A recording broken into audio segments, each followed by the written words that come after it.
Well, hello there, everybody. This is Nurse Mo, and welcome back to the Straight A Nursing Podcast. Today is episode 103, and we'll be tackling pharmacology a bit today, which I know is your favorite subject, right? So if you haven't yet, put on your tennis shoes, popped in your earbuds, gone out for a walk, tackled some laundry, started cleaning out a closet, doing whatever so that you can maximize your time and you're not sitting at your desk. I'll allow you commuting. That's fine. That's totally acceptable.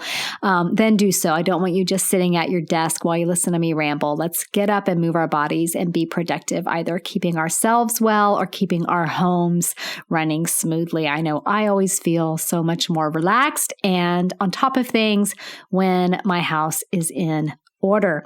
Okay, so before we jump into our pharmacology focus today, let me give a quick listener shout out to Tash. I hope I'm saying that right. And Tash writes, "Wonderful resource. Thank you for your podcast. I am an Australian first-year student and always looking for extra resources to cement some of the things I am learning. I came across your podcast and find it so informative, very translatable with Australian learning. Thank you." Tash, thank you so much for taking the time. I do get a lot of Australian students emailing me, asking me if my resources would be helpful for them. And I always say, I'm pretty sure, because every now and then I'll hear from an Australian student that they're using my study guides, they're using my website, my podcast, whatever, and they're finding it helpful. So thank you for reiterating that. I appreciate you reaching out so very much. Okay, you guys. So today we're talking about, and I promised last week on the podcast that I'd be able to say it by now, and I've been practicing, hydroxychloroquine. I did it. So today that's what we're talking about. So it's funny, even people with zero healthcare experience these days have heard of the medication hydroxychloroquine. It has been discussed ad nauseum as a potential treatment and very controversial treatment for COVID-19.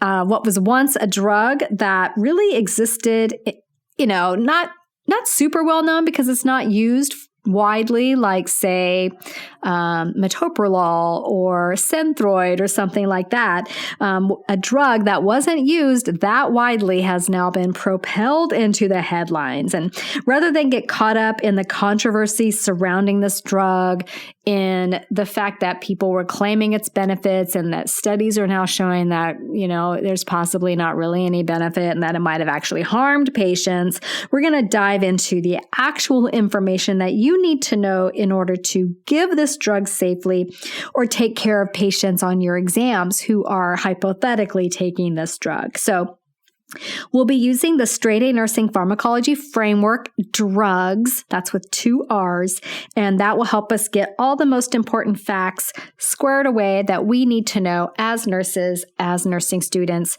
for this medication. Okay, are we ready? All right, so D in the acronym DRRUGS stands for drug class. So hydroxychloroquine also goes by the brand name Plaquenil. Gosh, I really hope I'm saying these correctly. This is an anti-malarial drug, so it's in the drug class of anti-malarial drugs. You also may see it considered a DMARD, disease-modifying anti-rheumatic drug. So anti-malarial or DMARD, mainly anti-malarial drug, however. Okay, so then R in the acronym, there's 2 R's. That first R is for routes. How is this drug given? Well, unlike nitroglycerin and albuterol, some drugs we've talked about recently that had a bunch of different routes, hydroxychloroquine has one route. So that's easy. It is given PO and PO only. So right there, already an easy drug to learn, right? The second R in the DRRUGS acronym is regular dose range. Now, I'm not one of those, like if I was a clinical instructor, I don't think I would make you guys memorize exact drug dosages because I feel like that's a waste of time. You're going to have a drug guide so that you can always look up your drug dosages. What I would want you to know is a general idea idea of how the drug is dosed. And that's mainly so that you might notice if something is wildly off from the standard. For example, let's say you were giving fentanyl and someone had ordered 100 milligrams of fentanyl. I don't need you to know that for mild pain, it's 12.5. For moderate pain, it might be 25. For severe pain, it's 50 or 100. That's important, but it's not nearly as important as the general guideline that fentanyl is dosed in micrograms. So seeing an order for 100 milligrams would clue you in that something is really not right. So when I talk about regular dose range, we're just talking about in general to give you an idea of what a regular dose range would be, because it's going to change based on the prescribing physician, right? But just know typically a typical dose of hydroxychloroquine is 200 to 600 milligrams a day. And this will depend on why it's being used. It will depend on if it's a loading dose, an initial dose, or a maintenance dose. But 200 to 600, pretty common dose range. Okay. And then the U in our acronym is uses. Finally, what is this drug actually used for? So hydroxychloroquine has been traditionally used as an anti-malarial drug, which makes sense. It's an anti-malarial drug class. And it's used in areas of the world where tolerance to this drug has not yet developed. There might be some parts of the world that are not able to use hydroxychloroquine for malaria because there is some resistance to the medication.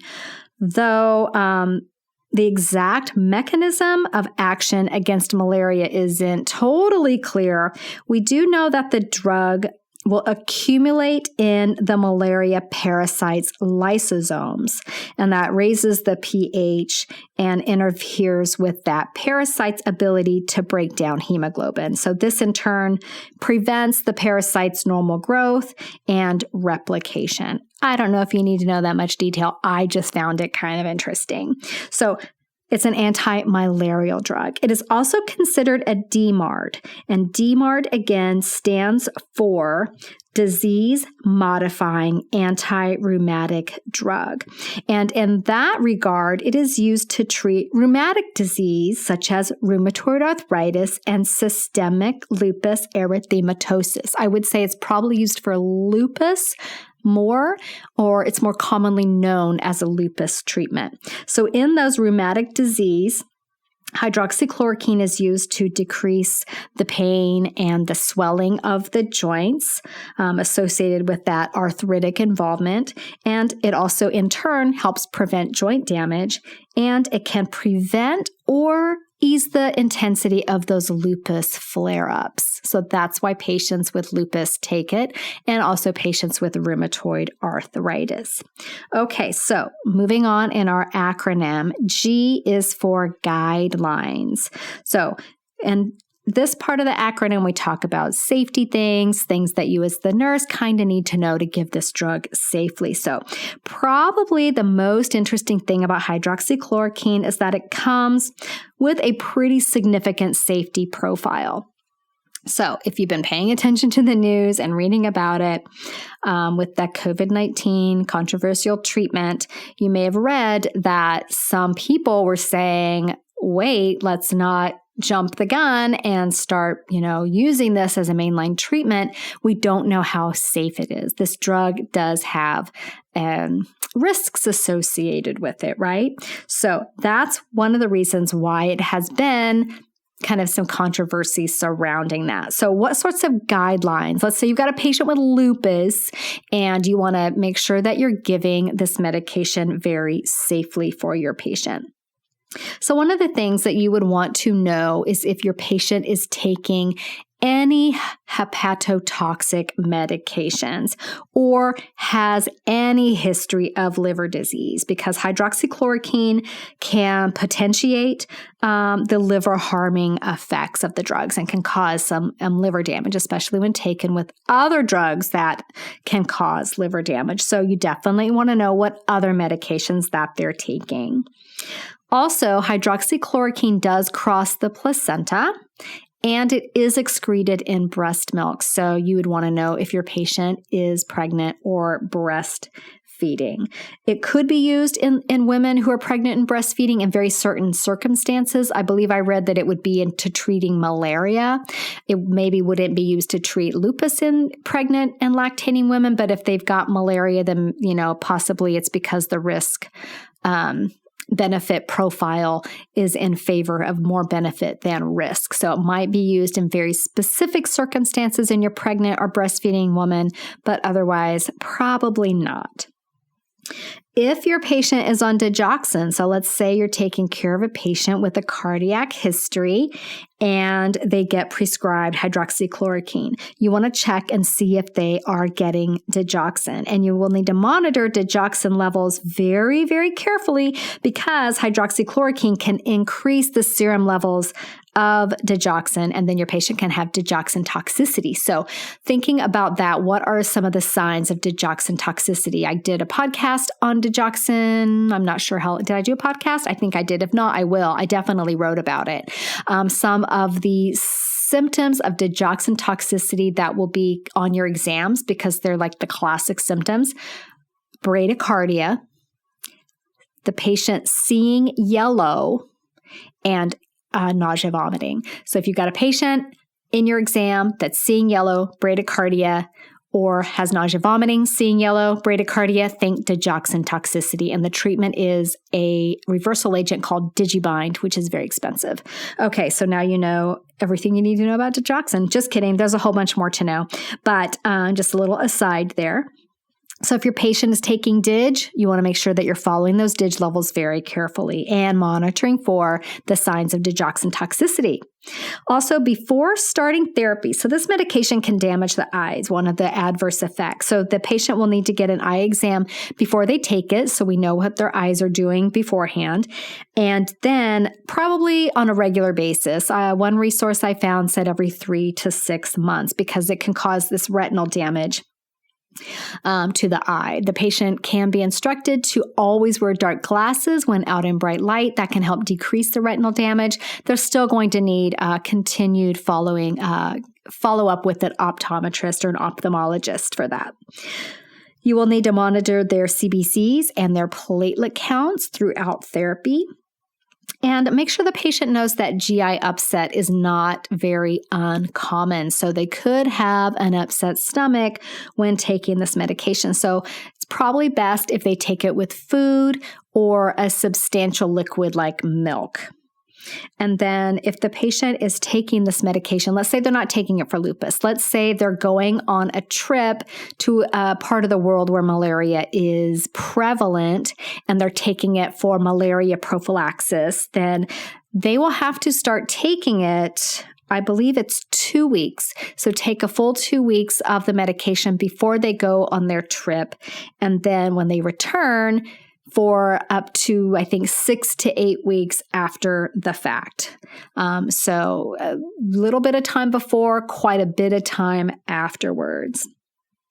Let's say you're giving hydroxychloroquine to your little cute little old lady patient. She's like, honey, I can't swallow those big pills. I don't know if they're big, to be honest, but let's just say can you crush it up for me, sweetie? Can you do that? The drug guide says, yes, you can. Some meds you can't crush, so you always want to check. But this one, it says you can crush it and mix it with something like it said jam or Jello, which mixing it with jam would taste awful, but maybe it needs that to counteract the bitterness of the medication. In the hospital, we often use applesauce. But it says you can mix it with jam or Jell-O for easy administration if the patient isn't able to actually swallow pills. And a lot of patients can't swallow pills very well. You also want to assess the patient for muscle weakness. This medication can cause muscle weakness. So you can test their deep tendon reflexes to see if they're having any muscle weakness associated with the hydroxychloroquine. And then one of the main things is monitoring for QT prolongation. So one of the safety risks with this medication is that it can prolong the QT interval. And when the QT interval is prolonged, it puts the patient at high risk of going into a fatal ventricular dysrhythmia. So you definitely don't want that to happen. And so what happens is patients take a medication like this that prolongs the QT interval, but guess what? They're also on other medications that prolong the QT interval. And before you know it, their QT interval is so disrupted and so long that they go into a fatal dysrhythmia and can absolutely die from that. So I did a whole blog post about the QT interval and why it's so important and why it matters. So I will link to that in the episode notes so that you can go right to it and learn all about that. It's very interesting. Okay, so we've talked about some of the guidelines for giving hydroxychloroquine safely and the monitoring that you're going to do and some of the patient education. The S in the DRRUGS acronym is for side effects. What are some of the side effects of this medication? So again, that cardiac side effects you're going to be watching for, the prolonged QT interval, you're going to be watching for ventricular dysrhythmias and low blood pressure. So all of those things can occur. With the GI tract, that upset stomach is a common side effect. Again, asking or advising the patient to take it with food or milk is going to help with that. They may have nausea, they may have vomiting. It can also cause that liver disease, liver failure can occur, and also loss of appetite in some patients. CNS side effects, central nervous system side effects could be seizures, could be confusion, fatigue. The patient may have severe headaches, could even have psychoses. So very serious central nervous system side effects can occur. Looking at hematology, this can cause aplastic anemia, agranulocytosis, thrombocytopenia, and leukopenia. So again, you're going to be monitoring those blood counts, the CBCs and the platelets and all of that. With the dermatological system, some side effects that patients could have are hyperpigmentation. They could have alopecia, hair loss, and Stevens-Johnson syndrome, which is that condition where the skin basically sloughs off and you're basically dealing with, if not full body, basically burns, then very close to that. So that is a very serious condition and it's extremely painful and basically puts the patient into a physiologic state as though they had a large portion of their tissue burned, which is a whole other thing. And I should do a podcast on the care of burn patients because that is very interesting. And then for the muscular system, it can cause neuromyopathy. And that's why you're going to be assessing those deep tendon reflexes to observe for any muscle weakness. And then for the eyes, ears, nose, and throat arena, it can cause that retinopathy that we talked about. So they're going to be getting those eye exams, wearing those dark glasses. It can cause ototoxicity and tinnitus. So if the patient complains of tinnitus, maybe there's some ototoxicity going on. Maybe they need their hearing evaluated. So just know that even though this medication was in the news because of a, potential and controversial treatment for COVID-19, it's really mainly used for the most part for patients who have lupus. And on those patients, they take the medication, they're monitored appropriately for it. And a lot of patients do very well with it. So just because it has a very unique and, significant safety profile doesn't mean patients, shouldn't be taking it with the right medical care and monitoring. Of course, patients do very well with it. So that is the main gist for hydroxychloroquine. If you want to learn more about lupus, then I invite you to go check out podcast episode 56, where I talk all about lupus. I will also link to it in the show notes as well. And then next week, we will be diving into a topic that is near and dear to my heart because I'm about to graduate from graduate school. But most of you that are graduating right now are graduating from your undergrad programs. And you have a lot of questions about that and what's next. So we'll be talking about that next phase of your life in next week's podcast episode. So before I close out, do you guys want to do a pod quiz real quick? I know you really like those. So let's do a little bit of pod quizzing about hydroxychloroquine. Okay, so if you don't know how this works, I ask a question, I pause to give you a moment to shout out the answer or say it in your head if you're shy, and then that's how it works. It's like doing flashcards for your ears. Okay, so what is the common brand name for hydroxychloroquine? Do you remember that one? Okay, so that was Plaquenil. And what condition is it often used to treat that's not malaria? Good. It's used for lupus, also used for rheumatoid arthritis. So what drug class is hydroxychloroquine? It is an anti-malarial drug, also considered a DMARD. And what does DMARD stand for? That is disease-modifying anti-rheumatic drug. Very good. So for the patient with lupus or rheumatoid arthritis, what does it do for them? So it's going to prevent or reduce the severity of the lupus flare-up. It's also going to help decrease pain and swelling of the joints with that arthritic involvement and help prevent joint damage. Very good. Okay, so why are you going to monitor digoxin levels for your patient taking both hydroxychloroquine and digoxin? Absolutely right. It can increase the serum levels of digoxin. And then as a quick aside, what are those 3 common symptoms of digoxin overdose? We have the bradycardia, very good. We have the patient seeing yellow, and we have that nausea vomiting. So very common. I guarantee you that will be on an exam at some point. Okay. How can your patient help reduce the risk of retinal damage? They can wear dark glasses when they're in bright light. Very good. What would you teach your patient to do to help minimize the GI upset of this medication?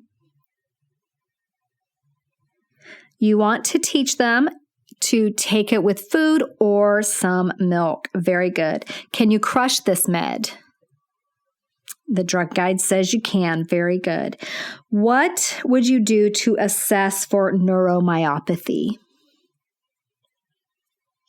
You could check their deep tendon reflexes, check their muscle strength. Very good. And then what does hydroxychloroquine do to the QT interval? Yes, it can prolong it. And why do we care? Why is that a big deal?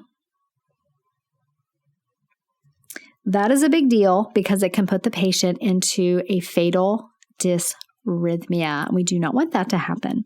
Okay, you guys, I think that sums up the main things to know about hydroxychloroquine. If you come across one of your patients, maybe with lupus, who's taking it, now you know kind of the real story about this medication.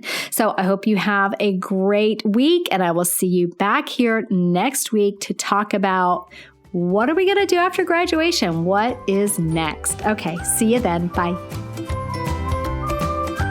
This podcast is brought to you by Straight A Nursing.